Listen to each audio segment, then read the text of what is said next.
खरीदने। आ जाओ sir, topic number 2 पे आ जाओ एवरीबॉडी।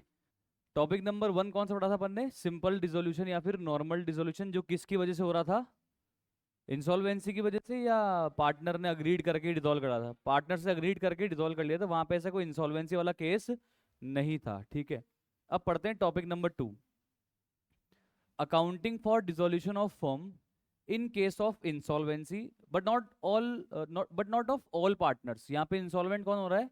एक या उससे ज्यादा हो रहा है, बट सारी फर्म इंसॉल्वेंट नहीं हो रही है। तो हम टॉपिक नंबर 2 में हैं। ठीक है, जैसे अगर 3 पार्टनर है तो एक इंसॉल्वेंट हो गया या 2 इंसॉल्वेंट हो गए। 4 पार्टनर है तो एक इंसॉल्वेंट हो गया या 3 इंसॉल्वेंट हो गए, मतलब चारों इंसॉल्वेंट नहीं हुए हैं। इस टॉपिक का नाम है topic number 2, accounting for dissolution of firm in case of insolvency of one और more partners but not of the all the partners. तो in case of insolvency of a partner, जो उसकी कमी रह जाएगी ना, his deficiency is distributed between the solvent partner and the following entries pass. अब समझना, जो भी पार्टनर इंसॉल्वेंट होगा, इसका मतलब, अब देखो मेरी बात सुनो, अगर कोई पार्टनर इंसॉल्वेंट हो रहा है और फर्म जितना पैसा मांगती है उतना ला पा रहा है, तो हमें कोई तकलीफ है क्या? हमारे लिए तो वो सॉल्वेंट ही है। हमारे लिए वो कब इंसॉल्वेंट है? वैसे तो वो इंसॉल्वेंट हो गया, पर हमारे लिए भी इंसॉल्वेंट कब है? हमको भी अफेक्ट कब करेगा? जबकि जो हम उससे पैसा मांगते हैं, शेयर मांगते हैं, फर्म पैसा मांगती है उससे, पार्टनर की कैपिटल की डेबिट बैलेंस है, पर वो अगला कॉन्ट्रीब्यूट फर्म में नहीं कर पा रहा, तो उसको हम बोलते हैं डेफिशिएंसी। क्या बोलते हैं? डेफिशिएंसी की जो अगले के कमी पड़ गई है, अगला पैसे दे ही नहीं पा रहा, उसको बोलते हैं deficiency of that particular partner. हाँ, ले लिया ना। तो सर, जो डेफिशिएंसी होगी ना अपने इंसॉल्वेंट पार्टनर की, वो कौन बेयर करेगा फिर?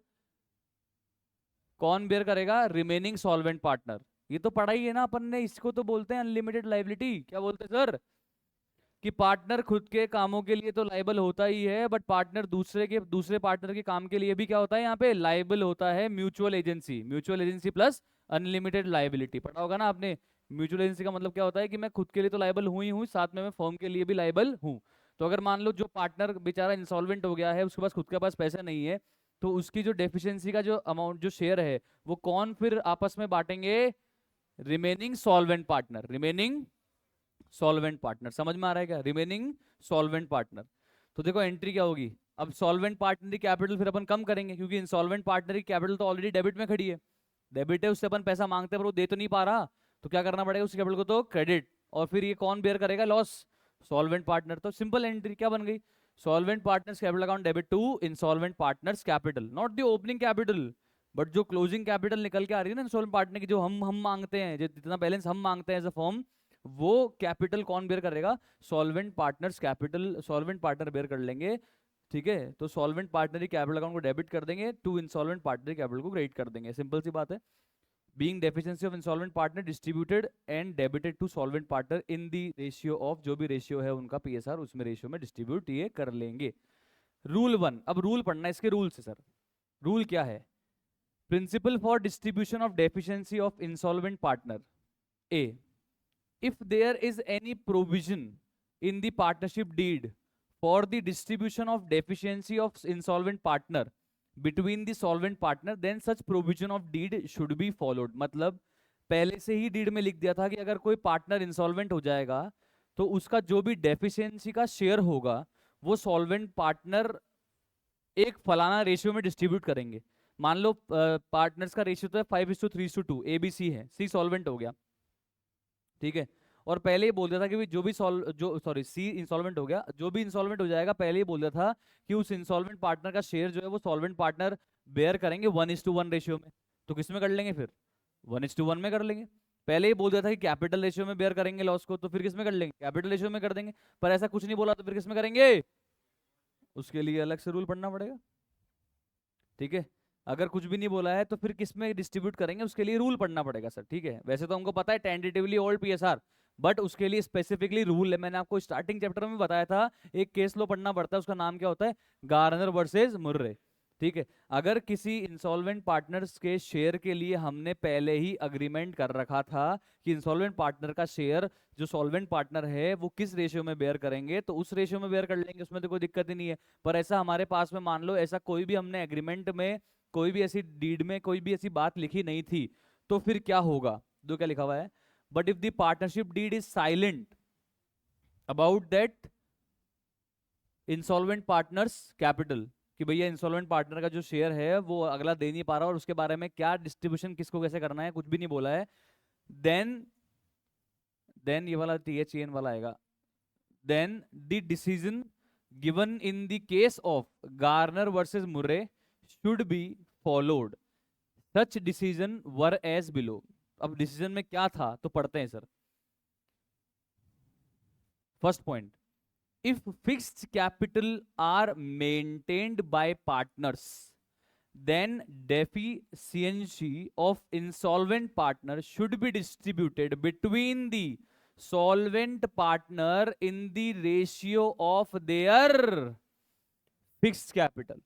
अगर डीड में लिखा है PSR में बांटना है PSR में बांटो, डीड में लिखा है कैपिटल रेशियो में बांटना है कैपिटल में बांटो, डीड में लिखा है इक्वल बांटना है इक्वल बांटो, डीड में कुछ और लिखा है वैसे बांट लो। पर डीड में अगर कुछ भी नहीं लिखा है तो इंसॉल्वेंट पार्टनर का शेयर कैसे डिस्ट्रीब्यूट करना है उसके लिए फिर दो केस, कि पार्टनरशिप जो फर्म है वो कैपिटल अकाउंट किस तरीके के मेंटेन कर रही थी, क्या वो fix capital account method follow कर रही थी या वो फ्लक्चुएटिंग कैपिटल मेथड फॉलो कर रही थी। अगर वो फिक्स कैपिटल मेथड फॉलो कर रही थी तो जो इंसॉल्वेंट पार्टनर की डेफिशिएंसी होगी वो सॉल्वेंट पार्टनर बेयर तो करेंगे, बट किस रेशियो में, उनके फिक्स्ड कैपिटल के रेशियो में, उनके फिक्स्ड कैपिटल के रेशियो में। कब, जब firm fixed capital method follow कर रही है और उस फर्म में एक या एक से ज्यादा पार्टनर इंसॉल्वेंट हो गए हैं, तो जो रिमेनिंग सॉल्वेंट पार्टनर्स हैं वो इंसॉल्वेंट पार्टनर की डेफिशिएंसी को किस रेशियो में बेयर करेंगे, इन the ratio of fixed capital, in the ratio of fixed capital. समझ में आया, ये किसने बोला है, गार्नर वर्सेस मुरे के केस लो के कंक्लूजन्स हैं ये, और अपने को फॉलो करने होते हैं, ये फेमस केस लोज हैं। इसमें क्या है, कोई डिस्प्यूट्स नहीं है बेसिकली, ठीक है, यही फॉलो करते हैं, पूरे वर्ल्ड में फॉलो होता है पार्टनरशिप जहां जहां पे होती है। डीड में लिख दिया, डीड की बात मानो, ठीक है, अगर डीड में नहीं लिखा है तो फिर केस लॉज को फॉलो करना पड़ेगा वरना झगड़ा हो जाएगा। तो अपन क्या करते हैं, जो भी फेमस केस लॉज होते हैं उसको फॉलो कर लेते हैं। या मान लो इंडिया में ऐसा केस पहले भी कहीं हुआ है और इंडिया में केस हुआ है तो उस पर जजमेंट क्या दिया था सुप्रीम कोर्ट ने, या राजस्थान में ऐसा पहले भी केस हुआ है और अपन राजस्थान के, तो राजस्थान के हाई कोर्ट ने क्या जजमेंट दिया था तो हम वो फॉलो कर लेंगे। बेसिकली अगर ऐसा कोई केस लो नहीं हुआ है इंडिया में तो फिर हम लोग पूरे वर्ल्ड में जो फेमस केस लो है गार्नर वर्सेस मुर्रे उसको फॉलो कर लेंगे। तो प्रेफरेंस क्या रहती है, हम लोग गार्नर वर्सेस मुर्रे केस लो को फॉलो करते हैं। फिक्स कैपिटल रेशियो में डिस्ट्रीब्यूट कर लिया जाता है इंसॉल्वेंट पार्टनर का शेयर ऑफ डेफिशिएंसी। बोलो क्लियर है, आगे चलें। ओके, सेकंड, अगर मान लो कि पार्टनर्स जो है वो fluctuating capital account method follow कर रहे हैं उनकी कैपिटल को मेंटेन करने के लिए, ठीक है, तो फिर किस रेशियो में डिस्ट्रीब्यूट करेंगे उसके लिए बता रहा है। If fluctuating capitals are maintained by partners then deficiency of insolvent partner should be distributed in the ratio of adjusted capital of solvent partner. अब सर ये एडजस्टेड कैपिटल का मतलब क्या हो गया, अरे हम सारे एडजस्टमेंट करने के बाद जो कैपिटल निकालते हैं ना उसको बोलते हैं एडजस्टेड कैपिटल। मतलब एक तो कैपिटल बैलेंस जो बैलेंस शीट में दिया होता है, ठीक है, वो ले लेंगे। उसके बाद अपन सिर्फ सॉल्वेंट पार्टनर्स की ही यहाँ पे एडजस्टेड कैपिटल निकालेंगे, क्योंकि कौन बेयर करेगा लॉस को, इंसॉल्वेंट पार्टनर के, सॉल्वेंट पार्टनर ही करेंगे। तो हम सॉल्वेंट पार्टनर की एडजस्टेड कैपिटल कैलकुलेट करेंगे। कैसे कैलकुलेट होगी, capital balance as per the balance sheet जो भी दिया वो ले लेंगे। उसके बाद उनमें रिजर्व्स वगैरह जोड़ने होते हैं ना भाई साहब, रिजर्व वगैरह जोड़ देंगे। अपना क्रेडिट बैलेंस ऑफ P&L है वो भी जोड़ देंगे, ठीक है, या माइनस वाइनस नहीं लगाना है, ठीक है, प्लस सही है। उसके बाद अगर मान लो P&L का नेगेटिव बैलेंस है, डेबिट बैलेंस है, तो उसको माइनस कर देंगे। कोई एडवर्टीजमेंट सस्पेंस अकाउंट टाइप में बैलेंस है उसको भी माइनस माइनस कर देंगे। कुल मिला के जो भी लॉसेज है माइनस माइनस कर देंगे। जो भी डिसोल्यूशन तक की डेट में ड्राइंग्स वगैरह हुई है वो भी माइनस कर देंगे। वो तो हम वैसे भी करते ही है ना, मतलब इसमें कोई नया तो पढ़ा नहीं दिया मैंने आपको। इसके बाद में मान लो P&L का प्रॉफिट दिया हुआ है लेटेस्ट, जो भी डिसोल्यूशन तक का कोई प्रॉफिट है जो डिस्ट्रीब्यूट नहीं किया हुआ है, एक तो पुराने रिजर्व्स होते हैं वो भी डिस्ट्रीब्यूट कर दिया और एक जो नए P&L है उसको भी डिस्ट्रीब्यूट कर दिया। लॉस है तो उसको अल्टीमेटली क्या कर दिया, माइनस कर दिया। क्या कर दिया, लॉस को माइनस कर दिया। अब सर एक तो लेटेस्ट प्रॉफिट और लॉस को डिस्ट्रीब्यूट कर दिया, पुराने प्रॉफिट्स और लॉस को डिस्ट्रीब्यूट कर दिया, साथ में मान लो एक कोई अपन ने एरर थी पहले की उसको अपन ने रेक्टिफाई करा, रेक्टिफाई करने से प्रॉफिट हुआ या लॉस हुआ तो उसको भी डिस्ट्रीब्यूट कर दिया। रेक्टिफिकेशन ऑफ एरर या रियलाइजेशन, ठीक है, रेक्टिफिकेशन ऑफ एरर या अपने अल्टीमेटली रियलाइजेशन के प्रॉफिट और लॉस उनको भी यहाँ पे एडजस्ट कर दिया, ठीक है, ये है रियलाइजेशन या फिर है एरर, मतलब ड्यू टू कैसे आएगा प्रॉफिट लॉस, तो ड्यू टू रियलाइजेशन आ जाएगा या फिर ड्यू टू एरर आ जाएगा। तो उन दोनों लॉसेस को या दोनों प्रॉफिट्स को अपन क्या कर देंगे, डिस्ट्रीब्यूट कर देंगे। पुराने कोई फिक्टिशियस असेट दिख रहे हैं मेरे बैलेंस शीट के अंदर, उसको भी अपन क्या कर देंगे, यहाँ से एडजस्ट कर देंगे। तो फाइनली क्या आ जाएगा यार, कमॉन, एडजस्टेड कैपिटल आ जाएगी किसकी, सॉल्वेंट पार्टनर की। किसकी आ जाएगी कमॉन, सॉल्वेंट पार्टनर की। कुछ समझ में आया? देखो लॉस होगा तो माइनस ही होना है ना भाई, प्रॉफिट होगा तो प्लस होना है, लॉस होगा तो माइनस होना है। ड्राइंग कर रखी है तो माइनस हो जाएगी, प्रॉफिट बांटा है पुराना प्लस हो जाएगा, पीएनएल पुराना बांटा है क्रेडिट बैलेंस से प्लस हो जाएगा, डेबिट बैलेंस से पीएनएल का लेस हो जाएगा। ठीक है, फिक्टिस असेट वगैरह दिए हुए हैं वो लेस हो जाएंगे, क्या आ जाएगी हमारे पास में, एडजस्टेड कैपिटल। फिर ये जो एडजस्टेड कैपिटल निकल के बाहर आएगी ना, ठीक है, मान लो एडजस्टेड कैपिटल निकल के बाहर आई 2 लाख, 3 लाख और 4 लाख, और चार पार्टनर थे मान लो, ये D A B C D, D हो गया था इंसॉल्वेंट, ए बी सी थे सॉल्वेंट, ए बी सी का एडजस्टेड कैपिटल निकला 2 लाख, 3 लाख, 4 लाख, रेशियो का बना 2:3:4 के रेशियो में डी के डेफिशिएंसी को ये लोग बेयर कर लेंगे। एंट्री कब जाएगी, A capital account debit, B capital account debit, C capital account debit to D capital. Simple, समझ में आया क्या, बोलो? if adjusted capital of any solvent partner is negative, मस्त पॉइंट है ये, शानदार पॉइंट है, समझना आप।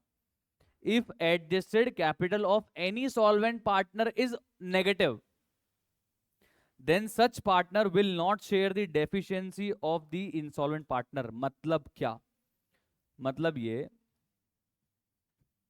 कि हमने एडजस्टेड कैपिटल निकाली, ए की तो आई 2 लाख, प्लस की आई, प्लस मतलब क्रेडिट बैलेंस, क्रेडिट बैलेंस मतलब ए पैसा मांगता है फर्म से, ए पैसा मांगता है फर्म से, क्रेडिट बैलेंस प्लस कैपिटल। ठीक है, बी की आई 3 लाख रुपीज क्रेडिट बैलेंस, ये प्लस में आ रही है। पर सी की जो कैपिटल का बैलेंस आया ना लास्ट में एडजस्टमेंट करने के बाद, वो ऑलरेडी 1 लाख रुपीज नेगेटिव आ रहा है मान लो। वैसे तो सी सॉल्वेंट है, सी सॉल्वेंट है, बट क्या सी फर्म से पैसे मांगता है क्या? सी से फर्म पैसे मांगती है, सी फर्म से पैसे नहीं मांगता, उल्टा हम सी से पैसे मांगते हैं। तो सी क्या हमको 1 लाख रुपीज दे पाएगा क्या, या नहीं दे पाएगा? दे पाएगा, क्योंकि वो कौन है, सॉल्वेंट है। सी के 1 लाख रुपए नहीं डूब रहे मेरे, सी के 1 लाख रुपीज जो मैं मांगता हूं ना सी से, वो मुझे मिल जाएंगे। डेबिट बैलेंस है, सी दे सकता है, सी सॉल्वेंट है, कोई दिक्कत नहीं है। हम यहाँ पे सी की इंसॉल्वेंसी सॉल्वेंसी की बात नहीं कर रहे, हम तो ये बात कर रहे हैं कि जो सॉल्वेंट पार्टनर है, अगर उसकी एडजस्टेड कैपिटल बैलेंस नेगेटिव आ रही है ऑलरेडी, तो वो वाला पार्टनर फिर जो इंसॉल्वेंट पार्टनर की डेफिशिएंसी है उसको बेयर नहीं करेगा। किसमें लिखा हुआ है ये, गार्नर वर्सेस मुर्रे के केस लो में। मतलब यहाँ पे सिर्फ कौन कौन बेयर करेंगे, डेफिशिएंसी ऑफ डी, ए और be in the ratio of 2:3। समझ में आ रहा है? कोई पार्टनर सॉल्वेंट तो है, बट उसकी एडजस्टेड कैपिटल जब हमने निकाली वो नेगेटिव आ गई, तो वो तो जितना उससे हम पैसे मांगते हैं बस वो देगा, वो डी का शेयर वेयर लेने वाला नहीं है। कुछ समझ में आ रहा है? मतलब यहाँ पे डी की डेफिशिएंसी कौन बेयर करेगा, ए और बी, क्योंकि ए और बी कौन है यहाँ पे, सॉल्वेंट पार्टनर के साथ साथ में पॉजिटिव कैपिटल वाले, क्रेडिट बैलेंस ऑफ कैपिटल वाले। समझ में आ रहा है? तो सॉल्वेंट पार्टनर, हर सॉल्वेंट पार्टनर लॉस को बेयर नहीं करेगा। कंक्लूजन निकालो, हर सॉल्वेंट पार्टनर लॉस को बेयर नहीं करेगा। कौन सा सॉल्वेंट पार्टनर लॉस को बेयर करेगा, जिसका बैलेंस क्रेडिट हो, पॉजिटिव हो, प्लस का हो। मतलब जो बंदा हमारी फर्म से पैसे मांगता हो ना अल्टीमेटली, वो फिर हमारे इंसॉल्वेंट पार्टनर की डेफिशिएंसी को बेयर करेगा। समझ में आ रहा है क्या? ओके, आगे देखो, fourth point, if Gardner versus Murray rule is applicable and also there is loss in realisation. मस्त पॉइंट है, शानदार पॉइंट है, बढ़िया पॉइंट। ये थर्ड और फोर्थ पॉइंट बहुत शानदार है। गार्नर वर्सेस मुर्रे रूल, पहली बात तो अप्लाई ही कब होता है ये बताओ आप? नॉर्मल डिसोल्यूशन में अप्लाई हुआ था, कब हो गया अप्लाई, जब इंसॉल्वेंट हो चुका है कोई पार्टनर या पूरी फर्म, तब गार्नर वर्सेस मुर्रे रूल लगता है। ठीक है, तो यहाँ पे तो कोई पार्टनर इंसॉल्वेंट हुआ है, पूरी फर्म तो इंसॉल्वेंट नहीं हुई है, तो Garner versus Murray rule apply हो गया। अब अगर Garner versus Murray rule apply हो गया है तो एक ये रूल एक बात और कहता है, ये रूल कहता है कि अगर आपके रियलाइजेशन अकाउंट में लॉस है, तो लॉस को तो आप पार्टनर्स में डालोगे ही, चाहे वो सॉल्वेंट पार्टनर हो चाहे वो इंसॉल्वेंट पार्टनर हो, लॉस को तो आप पार्टनर्स कैपिटल के डेबिट में डालोगे ही ना भाई। ये बोल रहा है कि जो लॉस हुआ है ना रियलाइजेशन में, वो तो आप पार्टनर्स कैपिटल में डेबिट कर देना, जैसे अपन अकाउंटिंग करते हैं आज तक, उसमें कोई प्रॉब्लम नहीं है। बट जो लॉस हुआ है रियलाइजेशन से, वो लॉस का हिस्सा सॉल्वेंट पार्टनर कैश में लेकर आएंगे to the extent of their share in loss. मतलब क्या, चार पार्टनर थे A B C D, insolvent कौन हुआ, डी। सॉल्वेंट कौन कौन है, ए बी और सी। सी का कैपिटल का बैलेंस क्या है, नेगेटिव है, तो डी के शेयर ऑफ डेफिशिएंसी को कौन बेयर करेगा, ए और बी। यहां तक कोई प्रॉब्लम नहीं है, ठीक है। पर फॉर्म का जब रियलाइजेशन हमने बनाया था ना, तब वहां पे लॉस था। क्या था वहां पे, लॉस था। तो लॉस तो चारों में बटेगा, लॉस तो ए में भी जाएगा, बी में भी जाएगा, सी में भी जाएगा और डी में भी जाएगा। एक बार तो डी में भी गया होगा, तभी तो डेफिशिएंसी निकाली होगी डी की। लॉस बांट दिया अपन ने। पर ये गार्डनर वर्सेस मुर्रे रूल कहता है कि जब भी अगर कोई मान लो Gardner versus Murray rule apply हो गया है, तो जो लॉस ऑफ रियलाइजेशन आया है ना, वो लॉस ऑफ रियलाइजेशन जो होगा वो सॉल्वेंट पार्टनर कैश में लेकर आएगा। मान लो कि रियलाइजेशन का लॉस आया आपके फॉर एग्जांपल 50,000 का, और मान लो ए और बी और सी और डी सब इक्वल पार्टनर है, तो 12,500 का लॉस सबका आ गया, ठीक है। तो 12,500 रुपए का लॉस सब में एक बार डेबिट कर देंगे, ए में भी, बी में भी, सी में भी, डी में भी। लॉस तो एक बार सब में डेबिट करेंगे। पर ए, बी और सी 12,500 रुपए घर से कैश में लेकर आएंगे। 12,500 सी भी लाएगा, सी है तो सॉल्वेंट ना। डी का शेयर थोड़ा ना डिस्ट्रीब्यूट कर रहा हूं मैं यहाँ पे, मैं यहाँ पे डी का शेयर डिस्ट्रीब्यूट कर रहा हूँ क्या? मैं तो यहाँ पे ये बात कर रहा हूँ कि जो रियलाइजेशन बनाते टाइम पे लॉस हुआ था, लॉस होने के बाद में ए और बी और सी और डी को डेबिट कर दिया था, तो वो पैसा ए और बी और सी तो अपने घर से लेकर आएंगे। कितना पैसा लेकर आएंगे, सबका पैसा या खुद खुद के शेयर का? खुद खुद के शेयर ऑफ लॉस का पैसा ए और बी और सी को अपने घर से कैश में लाना पड़ेगा। किस में लाना पड़ेगा, कैश में लाना पड़ेगा, क्योंकि फर्म की हालत खराब है और आपके पास सॉल्वेंसी है, तो भैया पैसा लेकर आओ, पैसा लेकर आओ। क्योंकि लॉस ऑन रियलाइजेशन इसका मतलब आप सारी लाइबिलिटीज को पे ऑफ नहीं कर पाए हो भाई साहब। हेलो, तो पैसा चाहिए हमको, तो पैसा कौन लाके देगा, सॉल्वेंट पार्टनर। तो जितना जो लॉस ऑफ रियलाइजेशन होगा वो कौन कौन से पार्टनर घर से कैश में लेकर आएंगे, सॉल्वेंट पार्टनर लेकर आएंगे। तो यहाँ पे तो सी को भी लाना पड़ेगा, पर जब डी की डेफिशिएंसी की बात आएगी तो वहां पे सी शेयर नहीं करेगा। कौन कौन करेगा, सिर्फ ए और बी। समझ में आ रहा है? अरे बोलो आया क्या? ये क्यों कर रहे हैं सर, ये केस लो का कंक्लूजन है, ठीक है। ये केस लो का कंक्लूजन है, गार्नर वर्सेस रूल में लिखा हुआ है, गार्नर वर्सेस मुर्रे के रूल में लिखा हुआ है कि ऐसा ही करना पड़ेगा आपको अकाउंटिंग के अंदर। तो ऐसा ही करना पड़ेगा भाई साहब। कुछ समझ में आ रहा है क्या?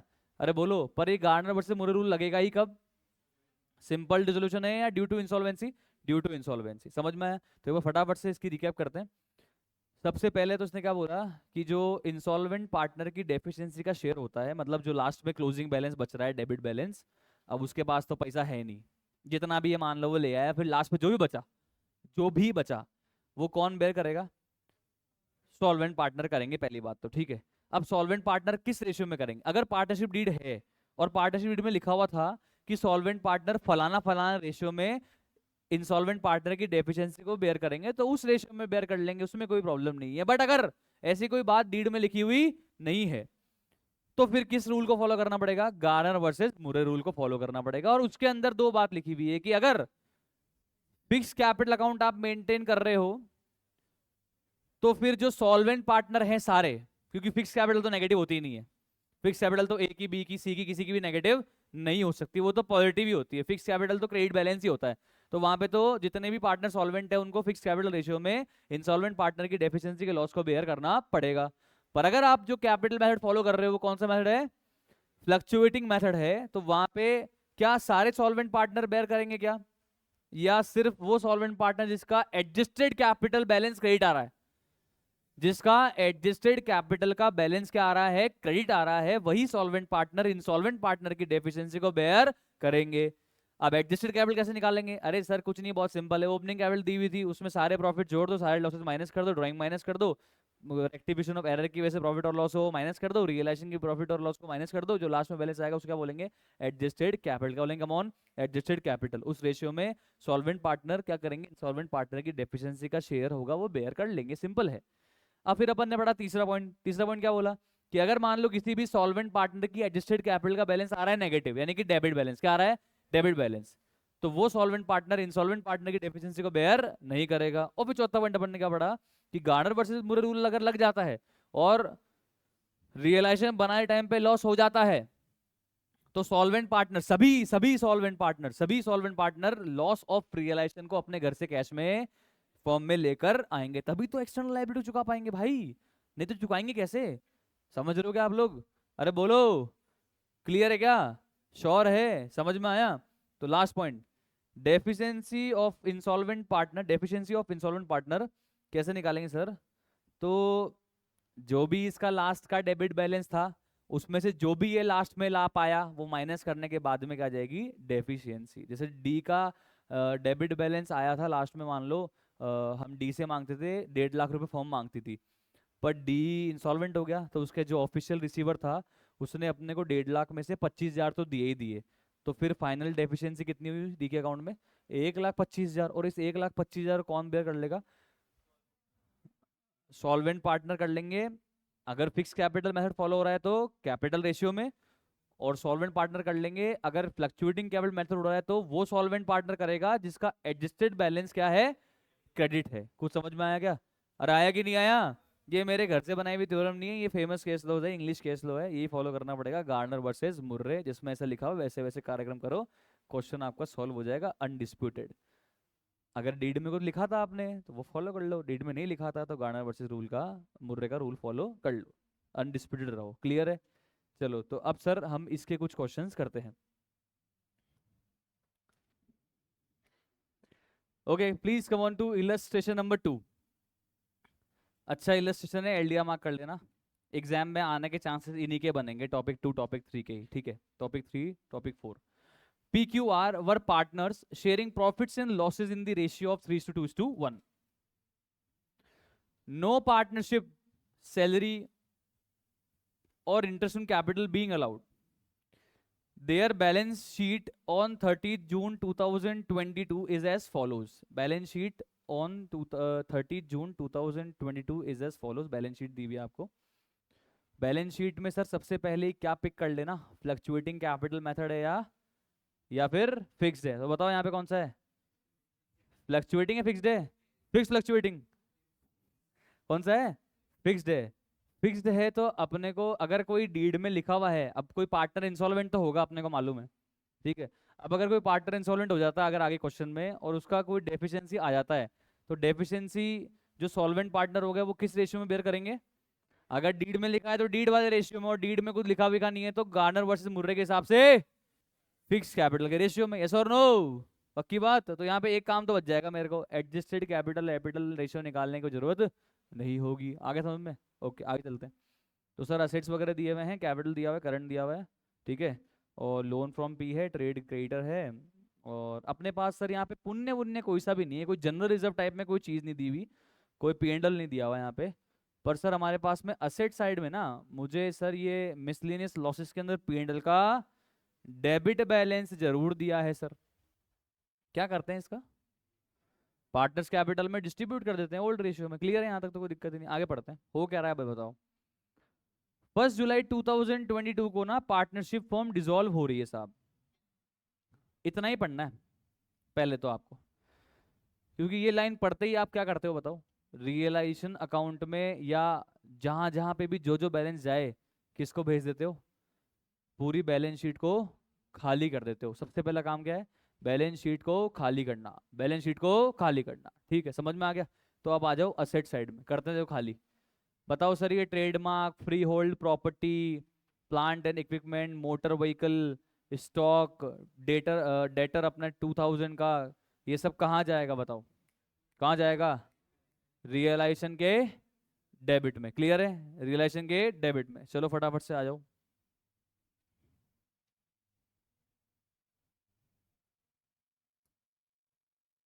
अरे यार ये रियलाइजेशन छोटा नहीं पड़ जाए यार, एक मिनट।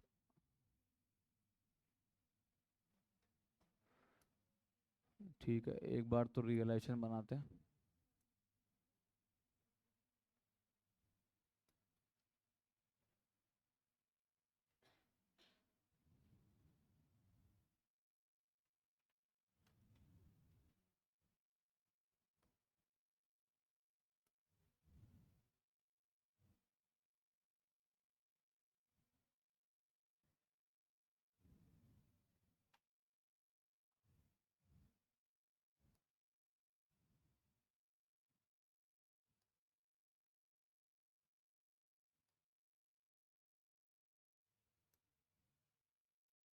ओके तो रियलाइजेशन के डेबिट साइड फटाफट सब लोग लिखो, क्या क्या आएगा? 2 ट्रेडमार्क कितने का है? हाँ 40,000। 2 फ्री होल्ड प्रॉपर्टी 8,000। वाह यार 8,000 में कौन सी प्रॉपर्टी आ रही? हाँ और क्या है? 2 प्लांट एंड मशीनरी कितनी है? 12,800।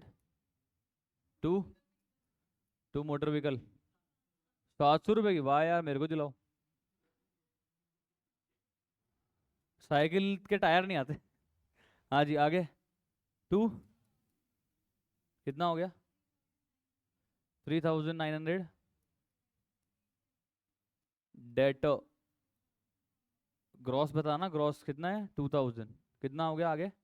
हो गया, क्लियर है। चलो अब सर और कौन कौन से अकाउंट रह गए? तो प्रोविजन तो अपन क्रेडिट साइड में लिख देते हैं, आ जाओ। तो by provision for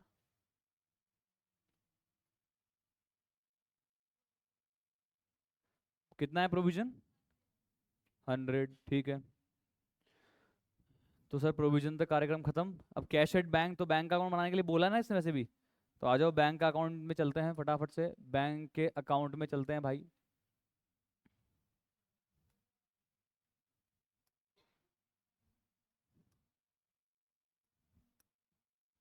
bank account,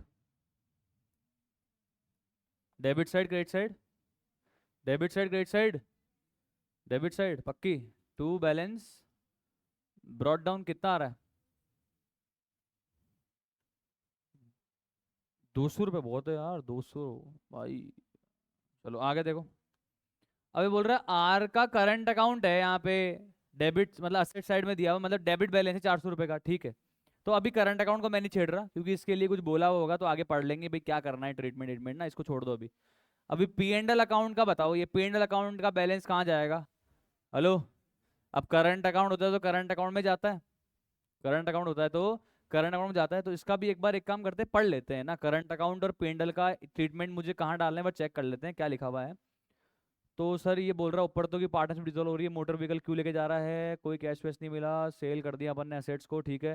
trade credit को पेमेंट कर देंगे, सेटलमेंट में कॉस्ट इतनी आ जाएगी, लोन रिपे कर देंगे पी वाला। पी और क्यू सॉल्वेंट है, और कैश जितना भी लाना है ले आएंगे, पर आर बैंकरप्ट हो गया, 1/3 डूब चुका है, ठीक है। ये सारा लिख दिया इन्होंने। फिर बोल रहे हैं पार्टनर्स फिक्स कैपिटल अकाउंट बनाओ, क्या करने के बाद? करंट अकाउंट के बैलेंसेस ट्रांसफर करने के बाद, यानी कि सारे पार्टनर्स के करंट अकाउंट के बैलेंस मुझे कहाँ ट्रांसफर कर देने हैं?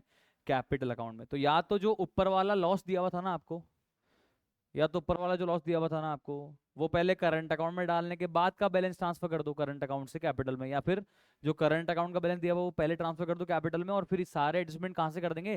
कैपिटल से कर देंगे। तो अपन तो सॉर्टेड रखते हैं जीवन। तो अपन तो पहले है ना एक काम करते हैं, करंट अकाउंट के बैलेंस को पार्टनर्स कैपिटल में ट्रांसफर कर देंगे, फिर ये जो ओल्ड पीएनएल का लॉस है इसको कैपिटल अकाउंट से ही एडजस्ट कर देंगे, सॉर्टेड रहेंगे कुल मिला के, ठीक है। जीवन सही रहेगा, सही रहेगा कुल मिला सिस्टम। चलो तो ये आर का करंट, पी का करंट और क्यू का करंट, ये तो अपन इनकी कैपिटल में डाल देंगे। तो इनकी पहले कैपिटल के बैलेंसेस मुझे ब्रॉट डाउन करवाओ, सबसे पहले कैपिटल के बैलेंसेस ब्रॉट डाउन करवाओ जी।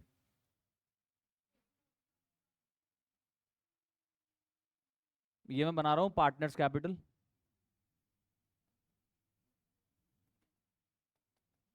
P Q are, P Q are 20, Q में कितना है? 20 और 10, ओके।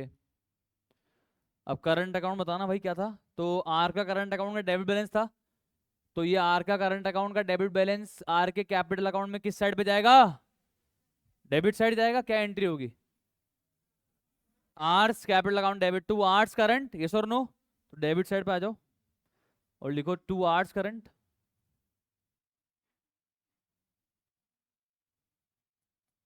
कितना? 400, ओके। पी और क्यू का तो क्रेडिट बैलेंस है, तो किस साइड जाएगा ये? कैपिटल में, क्रेडिट साइड। क्या एंट्री हो जाएगी? P's current account debit to P's capital, Q's current account debit to Q's capital, दोनों क्रेडिट साइड पे आ जाएगा। अरे यस और नो यार? बाय पीस करंट, और बाय क्यूज करंट। पी के करंट में कितना है 500, क्यू में कितना है, ये बताओ यहां तक सेट है। पी एंड एल का डेबिट बैलेंस था, पार्टनर्स में डिस्ट्रीब्यूट कर देते हैं, क्या एंट्री हो जाएगी, partners capital account debit to P and L. Ratio बताओ, रेशियो 3:2:1 के अंदर डिस्ट्रीब्यूट करो पी एंड एल के 12,000 के डेबिट बैलेंस को।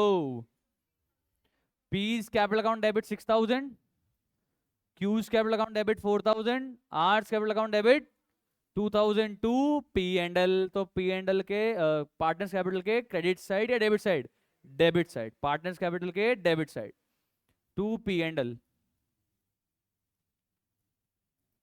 6,000, 4,000 और 2,000। यहां तक आया कि नहीं, अरे बोलो, क्लियर है। कुछ नहीं किया सर, ओपनिंग बैलेंस लिख दिया, करंट अकाउंट के बैलेंस को ट्रांसफर कर दिया, बोल रहा था लॉस को डिस्ट्रीब्यूट कर दिया, ठीक है। बैलेंस शीट का असेट साइड क्लियर है, लायबिलिटी साइड भी क्लियर है। अब लोन फ्रॉम पी का सबसे बेस्ट ऑल्टरनेटिव मैंने क्या बताया था आपको, पार्टनर का लोन होता है तो उसको अलग से अकाउंट बना देना चाहिए, क्योंकि उसकी प्रायोरिटी क्या होती है, पेमेंट की सेकंड। समझ में आ रहा है, सबसे पहले चुकाते हैं एक्सटर्नल लायबिलिटी को और फिर चुकाते हैं पार्टनर्स के लोन को। तो मैं लोन फ्रॉम पी का अकाउंट अलग से बनाना चाहता हूं यहां पे, लोन फ्रॉम पी,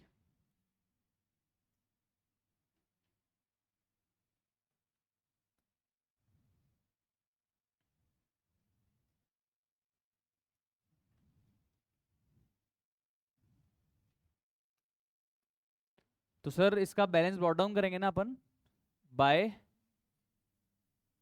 बैलेंस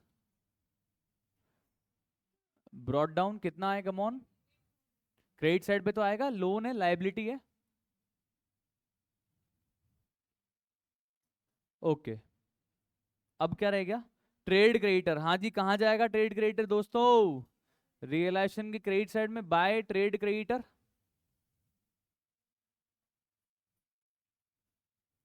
कितना आ गया 12,400। इन्होंने पार्टनर्स दोनों कहाँ डाला है, रिलेशन में नहीं डाला है ना, अलग ही बनाया ना, ओके ओके ओके, क्योंकि वरना फिर थोड़ा सा फर्क आ जाता आंसर के अंदर। आगे चलते हैं। जब पैसा होता है तब तो कोई दिक्कत ही नहीं होती, मैंने आपको कहा था, पैसा होता है तो प्रॉब्लम नहीं होती है, पैसा नहीं होता है ना तो प्रॉब्लम स्टार्ट हो जाती है। पैसा हो तो ठीक है, पहले किसको ही चुकाओ, क्या ही करो, सबके पास पैसा है, सबको चूक जाएगा पैसा, कोई दिक्कत नहीं है। पर पैसा जब नहीं होगा ना, तो पहले किसको पे ऑफ करेंगे, एक्सटर्नल लायबिलिटी को, फिर पार्टनर्स के लोन को, और फिर जो बच जाएगा उसमें वो पार्टनर्स कैपिटल में बांट लेंगे। हेलो, पार्टनर्स कैपिटल अपने आप के रेशियो में डिस्ट्रीब्यूट कर लेगा। अब आगे पढ़ते हैं, बैलेंस शीट खाली हो चुकी है sir. Motor vehicle was taken over by Q at a value of 500 but no cash passed specifically in respect of this transaction. No cash passed, कोई कैश नहीं आया, कोई एंट्री पास नहीं हुई। कुल मिला के अपन एंट्री करते हैं, क्या एंट्री को बताओ। देखो वैसे तो क्यू का करंट अकाउंट अगर जिंदा होता तो क्यू का करंट अकाउंट डेबिट करते ना, पर अब तो क्यू का करंट अकाउंट हम कहाँ कर चुके हैं ट्रांसफर, कैपिटल में। तो क्या एंट्री हो जाएगी, Q's capital account debit to motor vehicle, Q's capital account debit to motor vehicle तो होगा। कन्फ्यूज क्यों हो रहा भाई, ये रियलाइजेशन होगा, रियलाइजेशन होगा ना, क्यों, क्योंकि मोटर व्हीकल को अपन पहले कहाँ ट्रांसफर कर चुके हैं, रियलाइजेशन में। Q's capital account debit to realisation, clear है सबको, Q's capital account debit to realisation. तो रियलाइजेशन किस साइड आएगा, किस साइड आएगा, बाय क्यूज कैपिटल। कितना, जितने पे लेके जाएगा वो तो उतने पे करेगा एंट्री तो भाई, और क्यू की कैपिटल को डेबिट कर देते हैं।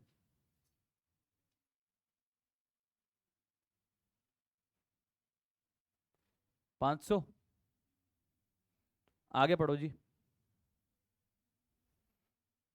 अब सर ये बाकी एसेट्स बिक गए, पैसे मिलेंगे, क्या एंट्री होगी, bank account debit, bank account debit to realisation. तो रियलाइजेशन के क्रेडिट साइड पे बाय बैंक। अच्छा क्यू क्या लेके गया वो ब्रैकेट में लिखना पड़ता है ना यार, ये लिखना भूल गया मैं, एक बार लिख देता हूँ। क्यू क्या लेके गया एक बार लिख देते हैं। Motor vehicle. ये क्या यार, मेरे बच्चे चला लेंगे इसलिए ले गया क्यू। आगे देखो, तो बाय बैंक। इसका ब्रेकअप बताओ अभी फटाफट से। बाय बैंक में ट्रेडमार्क का तो कुछ नहीं मिला। फ्री होल्ड प्रॉपर्टी कितना मिल रहा है? 7,000। प्लांट एंड इक्विपमेंट कितना मिल रहा है? 5,000। स्टॉक 3,000। आगे डेटर कितना मिल रहा है? 1,600 मिल रहा है। तो जो डूब गया उसकी को एंट्री करनी है क्या? अरे सर प्रॉफिट और लॉस की को एंट्री करते हैं क्या? क्योंकि ऑटोमेटिक इफेक्ट हो जाता है सेट। यस और नो? रुक गया था ना कल मैंने। ओके। अब एक बार बस अपन खुद यूं ही चेक कर लो कि कोई एसेट रह गया है क्या। सर देखो ट्रेडमार्क था उसको तो नील बोल दिया, एफएचपी का मिल गया, प्लांट मशीन का मिल गया, मोटर व्हीकल ले गया, स्टॉक मिल गया, डेटर मिल गया। ओके कितना आया बताओ? 16,600। यहाँ तक क्लियर? अब ये सेम ट्रांजेक्शन बैंक के डेबिट में भी जाएगा या नहीं जाएगा? जाएगा बैंक के डेबिट में। टू रियलाइजेशन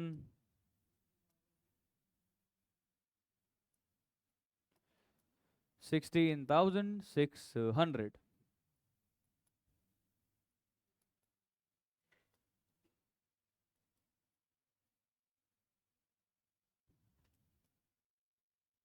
यहाँ तक क्लियर? ओके आगे चलो। ट्रेड क्रेडिटर को 11,700 दिया अपन ने in full settlement of their debt. कितने मांगते थे वैसे अपने से? 12,000। और दिए कितने अपन ने? कितना गेन हुआ? 700। पर कोई करना है क्या सोच? कोई मतलब थोड़ना है, जितना पे करा उससे पंचायत रखो ना, क्यों दिमाग लगा रहे हो, है कि नहीं? क्या एंट्री हो जाएगी? Trade creditor account debit to cash या बैंक। ट्रेड क्रेडिट डेबिट नहीं होगा? क्यों? वो तो ट्रांसफर कर दिया। Realisation account debit to bank. Realisation के डेबिट में चलो और लिखो टू बैंक। क्रेडिटर लिख दो ब्रैकेट में। 11,700। और बैंक में चलो क्रेडिट में। बाय रियलाइजेशन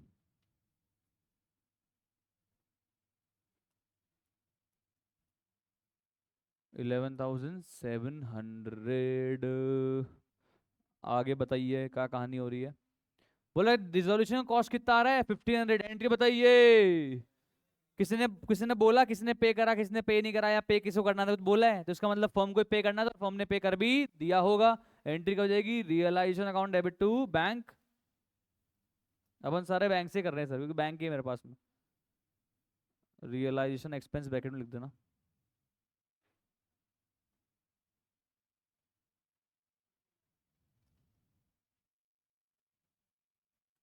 बैंक के क्रेडिट में बाय रियलाइजेशन।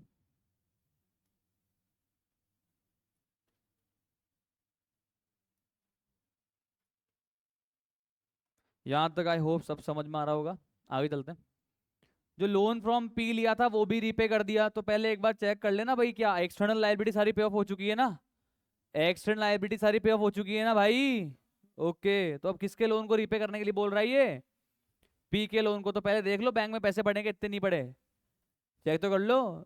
200 थे, 16,600 आए, 11,700 चले गए, 1,500 चले गए, कितने बचे हैं बताओ पैसे बैंक में? 3,600। और लोन कितना है पी का? तो कहाँ से पे करेंगे? अभी तो बैंक से पैसा अपने पास इतना बैंक का पैसा वैसा नहीं है, तो लोन कैसे पे करें? अभी तो नहीं कर सकते। अभी तो हाल फिलहाल अपने पास पैसे नहीं है। अरे बोलो आया क्या? आया? अरे आया क्या? तो पहले तो एक काम करें अपन, रियलाइजेशन का अकाउंट का तो सारा काम करें, खत्म हो गया। सारा काम खत्म हो गया कि नहीं हुआ? तो रियलाइजेशन को क्लोज करवाओ एक बार देखे। अब पैसा कम पड़ रहा है ना, तो मेरी गारंटी कि पैसा रियलाइजेशन में लॉस आएगा। और रियलाइजेशन में अगर लॉस आएगा तो सॉल्वेंट पार्टनर उतना पैसा घर से लेकर आएगा, बताया था ना आपको। लॉस अगर आएगा तो देखो लॉस आ रहा है क्या? लॉस आ रहा है? चेक करो दीदी, चेक करो फटाफट। तो रियलाइजेशन अकाउंट के डेबिट की टोटल कितनी आ रही है जी? 80,600 लॉस आ रहा है श्योर? कितना आ रहा है? 51,000। बहुत ज्यादा आ रहा है भाई। ठीक है आ रहा है तो अब क्या कर रहा है? तो by loss on realisation transferred to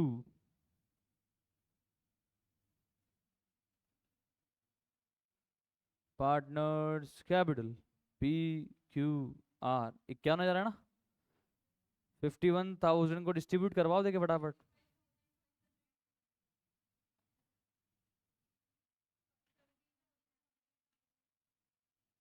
17,000 पूरा।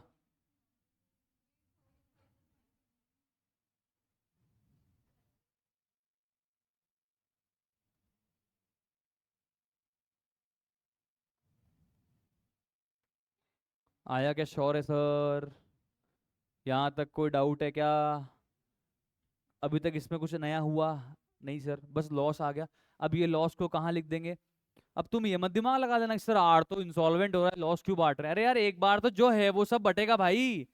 वो तो लास्ट में देखेंगे आर का बैलेंस क्या आ रहा है। अभी एक बार जो प्रॉफिट देना है आर को तो देना ही है ना, लॉस देना है तो देना ही है। वो तो लास्ट में बैलेंस निकालेंगे बाद में, है कि नहीं? तो ये लॉस बताओ कहाँ जाएगा?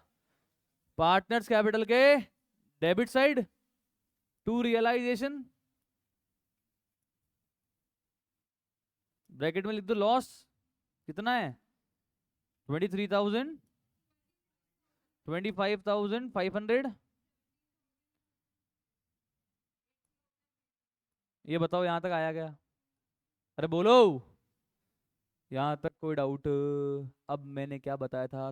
पॉइंट नंबर 4 को पढ़ो, पॉइंट नंबर 3 और 4 को पढ़ो नोट्स के। कि जो भी सॉल्वेंट, स्पेसिफिकली पॉइंट नंबर 4, जो भी सॉल्वेंट पार्टनर होता है और अगर गार्नर वर्सेस मुर्रे केस लो लग जाता है और अगर क्वेश्चन में लॉस ऑन रियलाइजेशन हो जाता है तो सॉल्वेंट पार्टनर को लॉस ऑन रियलाइजेशन का पैसा लेकर आना पड़ेगा। कौन कौन सॉल्वेंट हैं?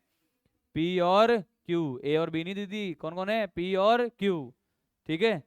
तो सर लॉस का पैसा ए और पी और क्यू अपने घर से लेकर आएंगे। क्या एंट्री हो जाएगी? Bank account debit to realisation या to P's capital to Q's capital. इसकी करो इसकी। हाँ बहुत पीछे पीछे देखना मैम, बहुत गंदगी हो रही है। उनको बोलना है यार इसने, पीछे ना बहुत गंदगी हो रही है उस रूम में। बहुत बाल ही बाल हो रहे हैं, मतलब पता नहीं इतने कहाँ से आ रहे हैं। तो सर अब इनसे पैसा मंगाते हैं। पैसा मंगाएंगे तो ये लेकर आएंगे, लेकर आएंगे तो क्या होगा? By bank. बाय बैंक कितना? पी लेकर आएगा 25,500, लाना पड़ेगा इसको क्योंकि सॉल्वेंट है ये। और क्यू कितना लाएगा? 17,000। और आर कितना लाएगा? कुछ ना लाए, आर आर तो इंसॉल्वेंट है। आर नहीं लेकर आएगा भाई, आर के पास तो पहले ही पैसा नहीं है। आया समझ में? अरे आया क्यों? क्लियर है? ओके। यहां तक कोई डाउट? क्या एंट्री हुई? Bank account debit to P's capital to Q's capital. Bank account में चले, चलो बैंक अकाउंट में चलो, डेबिट साइड में आ जाओ। To P's capital to Q's capital.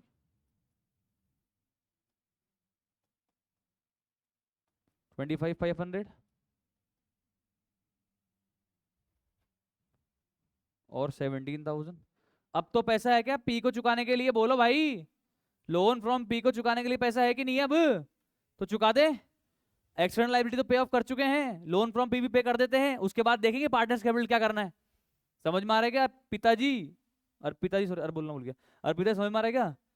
चलो तो चलते हैं हम। लोन फ्रॉम पी के अकाउंट में 8,000 का लोन है, पे कर देते हैं 8,000 रुपए। एंट्री क्या हो जाएगी? Loan from P account debit to realisation या बैंक, तो टू बैंक। कितना? 8,000 लोन फ्रॉम पी क्लोज।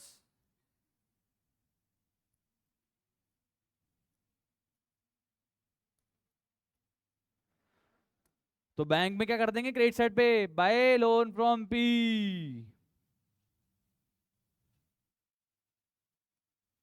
8,000 आ गया यहाँ तक? अरे बोलो, हर चीज आ गई समझ में यहाँ तक?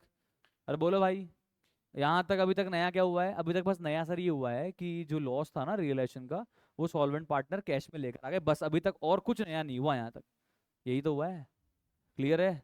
पक्का? अब आ जाओ पार्टनर्स कैपिटल में। कौन था रे इंसॉल्वेंट? आर। एक बार देखना अपन आर से मांगते कितना है। आर से मांगते कितना है, कम ऑन चेक करो। नेट डेबिट बैलेंस बताओ ना कितना आ रहा है यार। श्योर? कंफर्म एकदम? सर डेबिट साइड की टोटल वैसे कितनी आई थी आर की? 10,900। और क्रेडिट में कितनी आ रही? 10,000, मतलब 900 रुपए का डेबिट बैलेंस आ रहा है। यही है ना कहानी? अब देखो लास्ट में एक बात लिखी, वो पढ़ो क्या बोला है। बोले आर हो गया बैंकरप्ट, और वो 1/3 ही दे पाएगा ऑफ द अमाउंट ड्यू, मतलब जितना भी आर से पैसा मांगेंगे उसका 1/3 ही दे पाएगा। हम कितना मांगते हैं? 900। 900 का 1/3 300, तो 300 देगा, अगला 300 देगा। क्या एंट्री होगी? Bank account debit to deficiency. अरे सर अब दे रहा है तो आर कैपिटल ही होगी ना सर, ऐसे क्या कर रहे हो? Bank account debit to R capital, तो यहाँ कर देता हूँ बाय बैंक। कितना आर में? 300।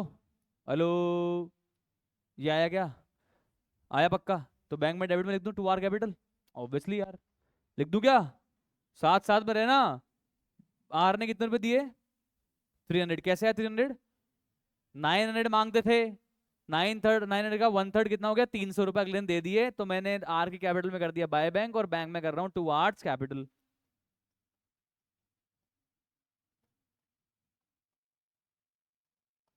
300। एक बार तो जो दिया उसकी एंट्री कर ली।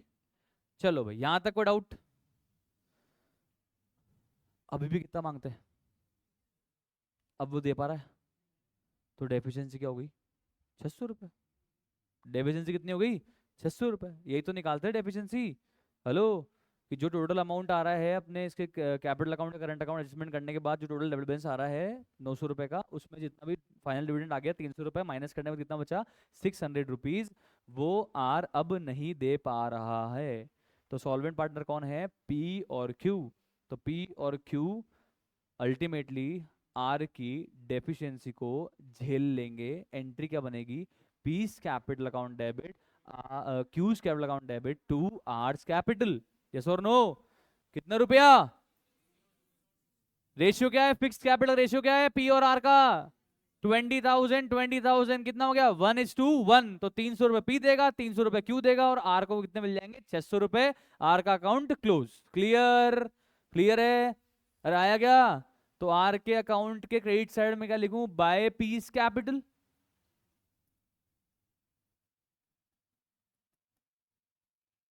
Bye Q's capital. कितने कितने दिए रहे इन्होंने? 300। 300। आर का अकाउंट तो क्लोज। और पी और क्यू में डेबिट साइड टुवार्ड्स कैपिटल 300। 300। यहां तक आया? अरे बोलो आया क्या? पक्की? अब क्या करें? अब जो ये पी और क्यू मांगते हैं इनको चुका के खत्म करो, और क्या। तो बताओ भैया, पी और क्यू कितना मांगते हैं? बताओ देखिए कितना मांगते हैं, कमोन। तो टू बैंक की तो करूंगा यहाँ पे, या टू बैलेंस डाउन करूंगा? Sorry, to balance carry down करूंगा या टू बैंक करूंगा? To bank. कितना आ रहा है? 14,250। 200। 14,200। और क्यू में कितना आ रहा है?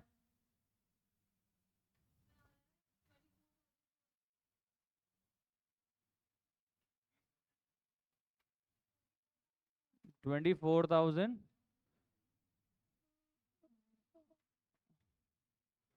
पक्की चेक कर लो please, check, cross check. Total कितना आ रहा है?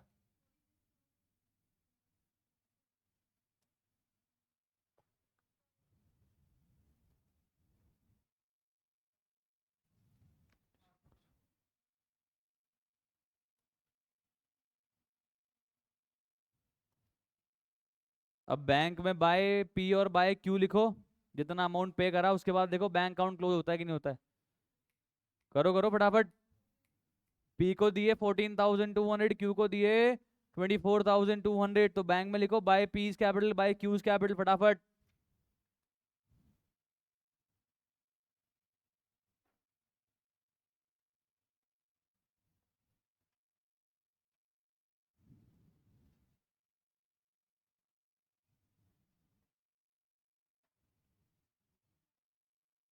$14,200, 24,200। अब देखो देखे बैंक में पैसा बच रहा है या कम पड़ गया, देखो बताओ। कम तो पड़ ही नहीं सकता, जितना कम पड़ा था वो तुमने मंगा ही लिया उनसे। रिलेशन का लॉस तो हमने उनसे मंगा ही लिया ना, तो कम पड़ने का सवाल ही नहीं है।